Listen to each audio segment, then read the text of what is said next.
Welcome to the Generation Elevation podcast, a conscious, connected platform for those who are ready to manifest their dream life. I'm your host, Elise Riley, a former PT, now motivational speaker, igniting empowerment and transformation all across the globe. Here at Generation Elevation, we are committed to bringing you the most inspiring guests who will share their stories, wisdom, and advice to help you progress closer to living a life of your own terms.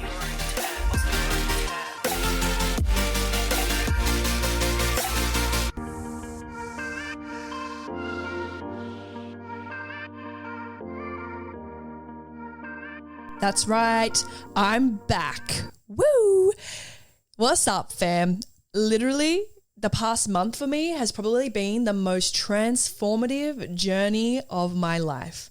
If you know me, you know that I am a huge superhero nerd. And last night I watched the latest Ant-Man where they get sucked into the quantum realm and fix all these timelines and then get spat back out again. And that is literally what I feel like I have gone through the last month, which I'm really excited to share with you about, because the lessons and learnings that I am integrating and have integrated from those experiences, I know me sharing them with you today, you are going to benefit in some way, shape or form. Whatever you're going through right now, you might be feeling pretty good, but even if you think about things in your past, any sort of particular challenge, whether it's your present or your past, in those tough times, they teach you about you. In any moment where you're feeling stressed or anxious or thinking, holy shit, could this actually get any worse? And wondering, will it ever get any better? You discover new parts of yourself that you would never truly discover if you didn't undergo those tough times. Think about it. The strength that is birthed in you through those challenges wouldn't really come to light, or you probably wouldn't really know about if you didn't experience them. I talk about this a lot, about your challenges being your initiation, birthing your strengths for what you're actually truly here to do, to win, to achieve those successes. So the past month for me, I have spent reintroducing myself to myself. And I believe this is a process that most of us will experience in this personal development journey. If you are a truth seeker, if you love learning, if you want to evolve, if you want to win, if you want to achieve those goals of yours, then I'm going to break it to you that constantly you will be reintroducing yourself to yourself, because at each level you will meet new versions of you. The thing with this is it's more so a process of remembering who you truly are, remembering how powerful you have. Think about when you are born, right? A perfect baby. You cannot fault them. They are so mesmerizing that they can capture the attention of an entire room. You think about babies, if someone in your family just had a baby and the family comes over to see the baby and everyone just sits there and stares at it and goes, wow. You could just watch her, him, they all day, right? Or even just like a newborn puppy or pet or something, right?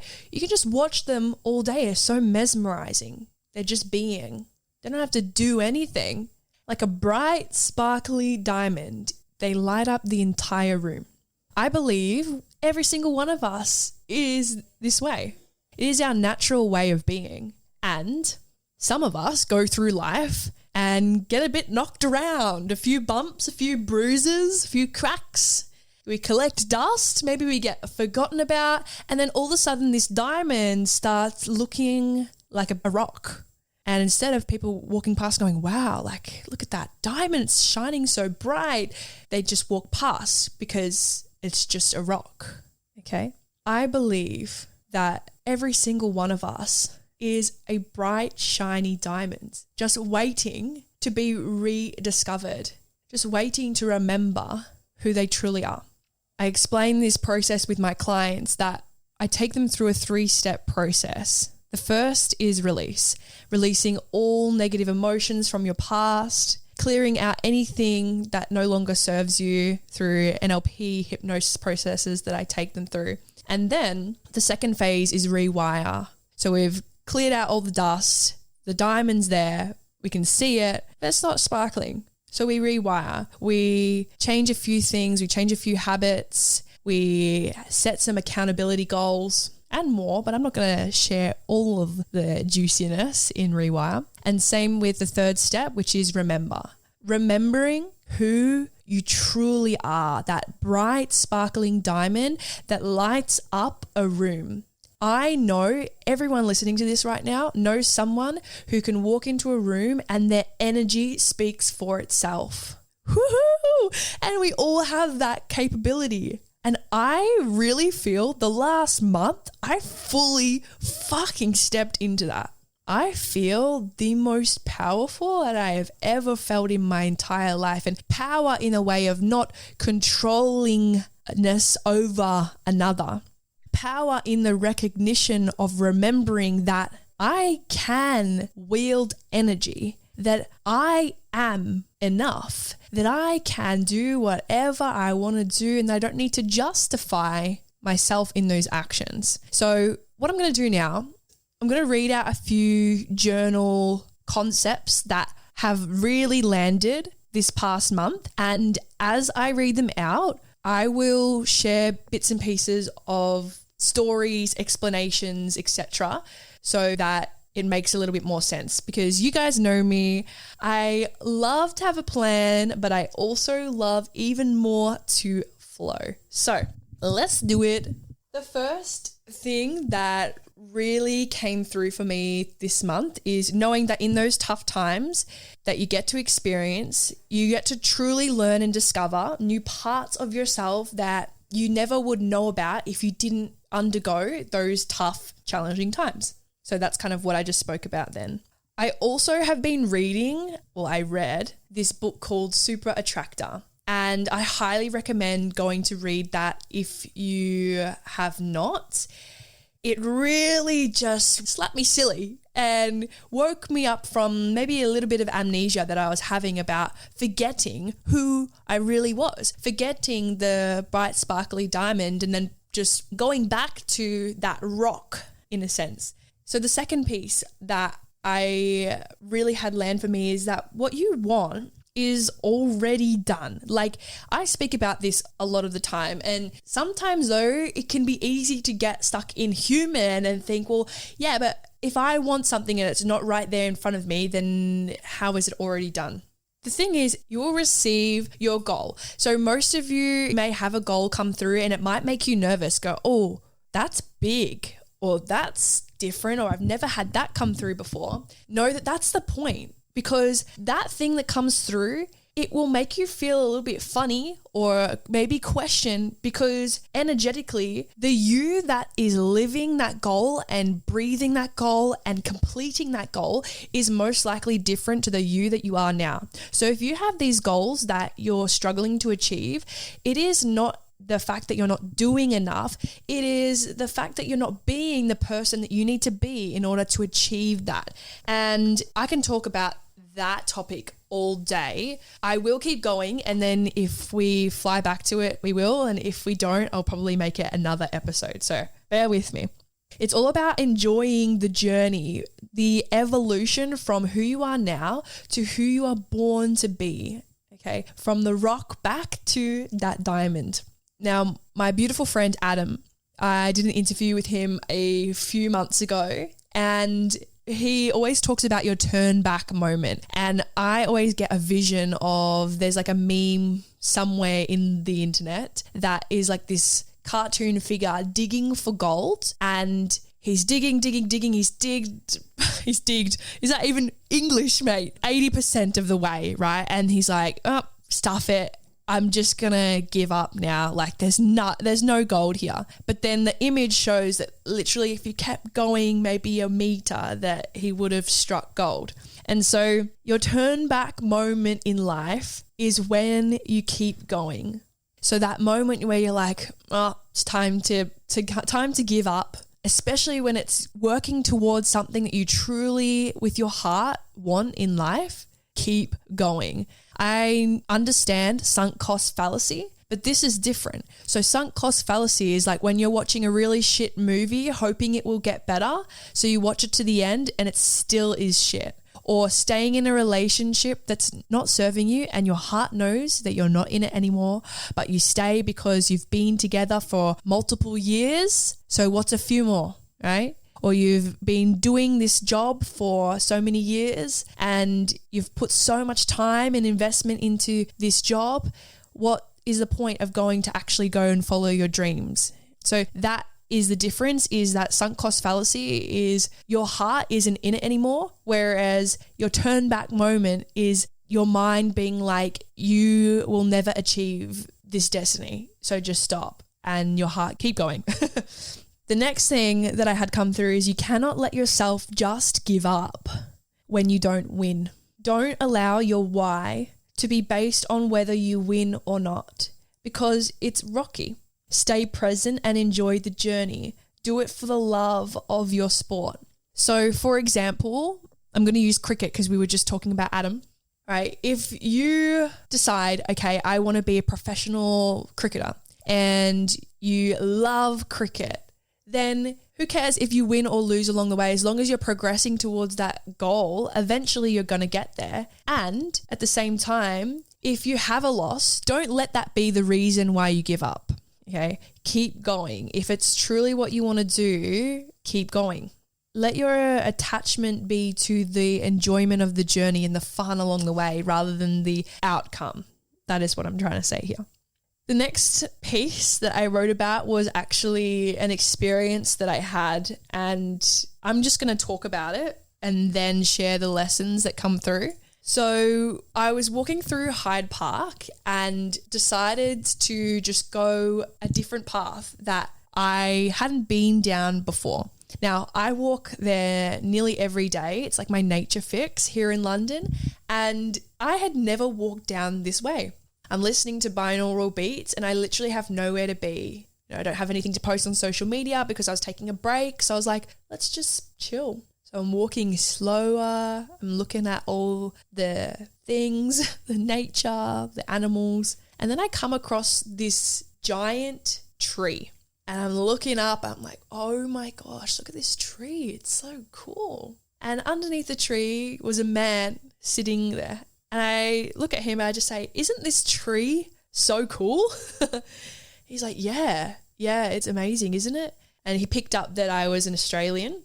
So we got talking, and turns out he had also been Australian and moved when he was 23, like me, to London, and then stayed for 10 years. I'm meant to be here for 2. He stayed for 10, and then now he's living in LA. And as we got talking, I ended up sitting next to him on this park bench, and we chatted for 3 hours. We chatted for 3 hours. I have goosebumps. And I kid you not, guys, literally, if I did not get his Instagram, I would have questioned whether that experience was even real. I would have questioned if that experience was even real, because so much dropped in for me in that moment. So this guy, he was a lot older than me, and I was literally sitting with my older self. It was so trippy. He was someone that started in the personal training industry, started with nutrition, and then turned into more of a mindset, well-being coach for athletes. And he just said, look, you're on the right path. Just keep doing what you're doing and you'll get there. London for me has opened up so many opportunities, so just keep going. And I said, do you mind if I ask you what you did while you were in London? He said, yeah, that's fine. And he went on to share all of his amazing achievements that literally was everything that I wanted to do. And he just said to me, like, Elise, you got this. He told me everything that I wanted to achieve. He had done that. And as we sat there, I asked him all sorts of questions. And these are the lessons that came through for me that day, because honestly, I don't think telling it in story form from this point will do it justice. Like a lot of it I'm still kind of integrating, but I'm going to do my best to share what comes through. But I will literally remember that experience for the rest of my life. And his name is Paul, and I will get him on my podcast one day. He doesn't know it yet, but he will know it now if he listens to this. But yeah, let me share. So that whole experience felt like a giant mirror. We did several prayers together, like a random guy under a tree in the middle of Hyde Park that I had no idea who he was. Then all of a sudden I'm there for 3 hours doing prayers. It's kind of like the whale bus story. Like, of course I attracted this experience, and so beautiful it was. What I took away was that trying to explain or justify yourself to somebody is like a secret apology. The people that need your help will recognize the magic that is in you, and you won't have to twist their arm to recognize it. One thing that I wasn't aware of, but now I am, that I was doing was trying to justify and explain to people the magic of what I do. But the thing is, the magic of what I do isn't actually about what I do. The magic is actually me. I totally forgot that. And I was trying to justify and prove to people that the modalities and everything that I teach is scientific based and amazing and will get you results. And don't get me wrong, it will. But there are many others out there with podcasts, with the same modalities as myself. But there is no one out there like me. There is no one out there like me. And that is what I forgot. My magic is who I am. For way too long, I have been regurgitating learnings and lessons and teachings from others. And you may have seen this in like my Reels content of regurgitating information from other leaders in my industry. So like Tony Robbins, Joe Dispenza, Abraham Hicks, right? The truth is, in doing that, I'm blending myself and causing an imposter syndrome within myself because I am not them and I will never be them. I am inspired by their work and I think they are all incredible, and they reflect back to me, though, my own incredibleness. And that was what I was forgetting. I was trying to use what they teach in a way that is worded by me. But the thing is, they receive their own inner wisdom to uplift their own communities. Whereas for me, I'm here to channel through my own inner wisdom to share with my community. And that is what makes you different. And I just went through a little bit of an amnesia part where I forgot all of this. And I share all this hoping that you can look at these lessons and resonate and potentially apply this to, okay, well, where am I doing this in my own life, right? My gift is who I am. It is not what I believe, because belief leaves room for doubt and questioning. It's what I know, and that is what I must remember. I must remind people of who they are. I must remind myself of who I am. I'm not just another influencer. I am me, Elise Riley Muscat. That's my last name, fam. Riley actually isn't in my last name. Many people think it is, but it's my middle name. Then there was a few other high-level NLP topics that we covered, so such as I'm everything and nothing, so therefore I belong everywhere. I am never alone. Trust my heart and your path will reveal itself, or trust your heart. Your words are spells. I know over I believe. Leaves no room for doubters. The divine feminine is the foundation of the masculine, and this is why I'm called to do this work with athletes. And masculine and feminine, it doesn't mean male or female, by the way. There could be a female that embodies masculine energy. So side note, I do work with both men and women, but most of them have an underlying masculine energy. Most people won't look up because to look up is an inconvenience to them. It means change and effort to rewire belief systems that potentially they identify with. So this was an answer he gave me to a question that I asked in regards to, I see the good in everybody, and in this, I see a lot of potential, and I was getting almost frustrated with people in my experience because I could see who they could be and I could see their potential. And in that, I was probably trying to show them that, if you did work on yourself, you would experience so much more happiness, so much joy, so much love, so much abundance, and you wouldn't be so depressed or you wouldn't be so upset or anxious all the time. The thing is with that is most people don't want to look up at the sky, because by looking up at the sky, they then have to question their whole experience, because in their whole experience, they have thought a particular way. So to change the way that they think now, it's almost inconvenient. And that's why most people, they might dip their toe into personal development, but then break away because they don't want to change. Change is annoying. Change is inconvenient. And if you don't like it, then why would you want to even go down that path anyway? So that is what that is all about.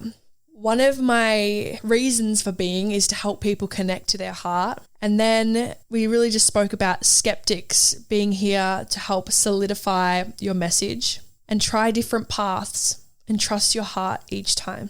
And then from there, I had so much unlock within me. And I'm going to leave the last journal passage to this.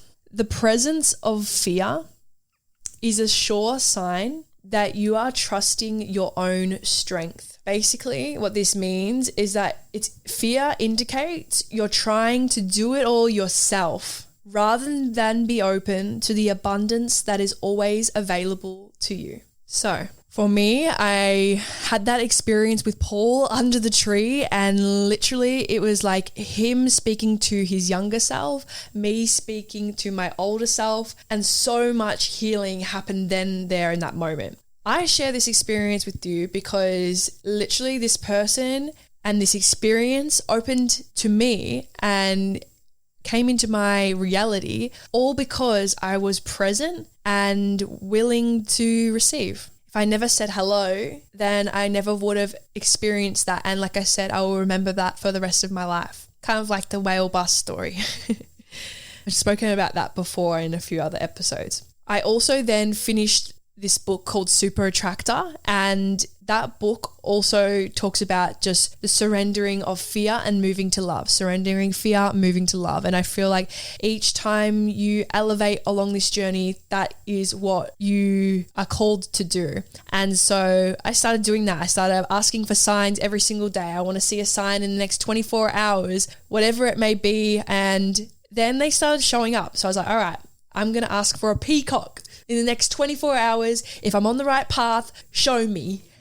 Whoever I'm talking to, whether it be my guides, God, angels, whatever, right? For me, it's all the same. And then literally the next 24 hours, I'm walking past the shop window that has a golden peacock statue. I'm like, what is going on? And I kid you not, fam, this has happened every single day from that moment I decided to do it. So play a game with yourself. If you want to truly start trusting in the universe and allowing the universe to help you with your manifestations rather than trying to control and force everything on your own, just practice this little routine where in your meditations in the morning, just ask for a sign that you're on the right path. If you don't get it, it might also be a sign that you're not on the right path, but there's no right and wrong. I believe you will get what you wish to see in this world. So that is the first tip there. Secondly, from this whole experience of surrendering, my amazing friend Simon came to London,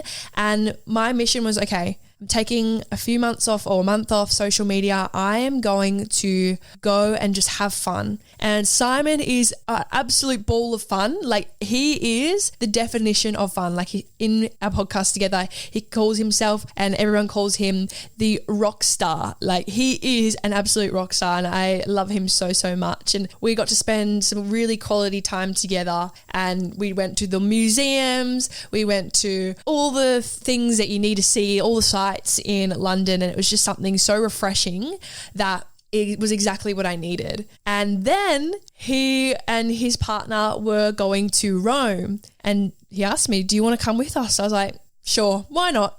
So literally, guys, I went to Rome for a week with beautiful Simon and his partner and had the bestest time ever. And all of these experiences just opened up because I was willing to surrender and just trust in the unknown. I kept hearing Rome wasn't built in a day. Rome wasn't built in a day. Rome wasn't built in a day. And literally the week after, I end up in Rome on a spontaneous trip. Like, what the heck? So that is where I've been the past month. I literally just got back the other day and still have felt called to rest until today, where I was like, all right, today is recording day. Today, I'm going to share exactly what has dropped in for me over the past month. And like I said, it's still integrating. But the biggest thing is knowing that I don't really need to prove myself or what I do to people, because it's not about that. It's who I am. And that for me has been totally huge. And maybe it's something that I've heard multiple times, time and time again, but you can say like, I'm enough, and all my affirmations and all the things. But I think words don't actually teach, that life experience does. And now all of those things that have come through and all the things that I've learned from the words landed in the experience that I was having. So, wow, I truly am speechless with the past month and how beautiful it has been. It has taught me to surrender so much more than what I had been. It's taught me to not feel guilty for resting and to just trust in my body, to know that I don't have to do anything, and that waiting for the inspired action, waiting for the ready to be ready, that feeling of it's time to go, that will come after you've elevated that vibration and you are focusing on fun and joy. I think it's really important to distinguish between when is time to rest and when is time to go. And I will do a podcast on this because that is something that I had been battling this whole month, because I was thinking, well, surely it's time to go now. What about now? What about now? What about now? And I don't know about you guys, but when I ask for something in life and I want to manifest it, that is how I respond. Okay, where is it? Where is it? Where is it? Where is it? What about now? What about now? What about now? I'm ready now. I'm ready now. I'm ready now. And it's not there. Life is just about the journey. It's about getting you ready to be ready and helping you become in alignment with the thing that you want. I feel like there was a lot in this episode today, and I am going to wrap it up there because I know that whatever I've said, you've received, and whatever you needed to hear, you've heard it. I just want to say thank you to everyone that is listening to this and is a part of this community. I'm really excited to share new content from this new space that I'm in. Like I said, it's almost like, you know, that feeling when you put on new shoes for the first time and you walk around the shop with them and you're like, oh, you're kind of getting used to how they feel. That is me right now. I've got my new shoes, literally got my new shoes. I bought some new shoes the other day and I'm kind of getting used to how they feel. I'm like, oh, okay, this feels comfy. So with that said, like I said, I love you guys so much, and I will see you all in the next few episodes. I'm definitely going to do a couple more on like resting and when to go, because that's been huge for me this past month. If you enjoyed today and you got a lot out of it, I'd love to hear what come through for you. Send me a message on Instagram at Elise Riley, and yeah, let's have a chat. So like I said, wrapping it up here. You guys are amazing. Have an epic day. Thank you for being a part of the Generation Elevation community. If you enjoyed today's episode, make sure to leave a 5-star rating, written review, share, and tag me on Instagram at elise.riley. Until next time, keep loving, keep learning, and keep rising.